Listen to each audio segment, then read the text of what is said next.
కుటుంబంలో శతాబ్దాల గౌరవం, పట్టు పరంపరకు ప్రతీక, సంప్రదాయానికి శాశ్వత చిరునామా సఖీ.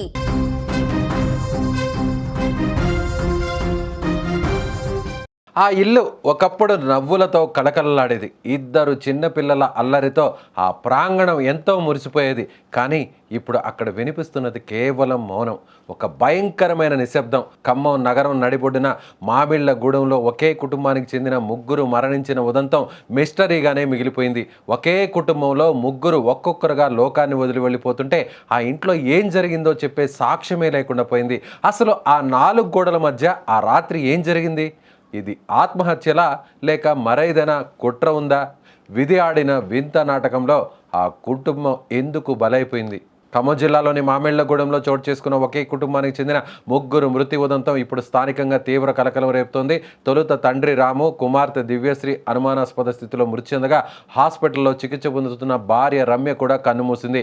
2 రోజుల క్రితం రాము, దివ్యశ్రీ విగత చెవులుగా పడి ఉండగా రమ్య చిన్న కుమార్తె రితిక అపస్మారక స్థితిలో కనిపించారు. ఈ కేసును ఛేదించేందుకు రమ్య వాంగ్మూలం అత్యంత కీలకమవుతుందని పోలీసులు భావించారు. అయితే ఆమె స్పృహలోకి వచ్చినట్లు కనిపించినా పోలీసులు ప్రశ్నించినప్పుడు పొంతన లేని సమాధానం చెప్పింది. సాయంత్రానికి ఆమె ఆరోగ్యం క్షీణించి మరణించడంతో కేసు దర్యాప్తు క్లిష్టంగా మారింది. అయితే ప్రస్తుతం 3 ఏళ్ల చిన్నారి రితిక మాత్రమే హాస్పిటల్లో చికిత్స పొందుతోంది.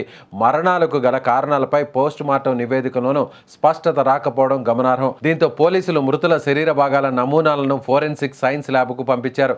కుటుంబ కలహాల లేక ఆర్థిక ఇబ్బందుల అనే కోణంలో విచారణ జరుగుతోంది.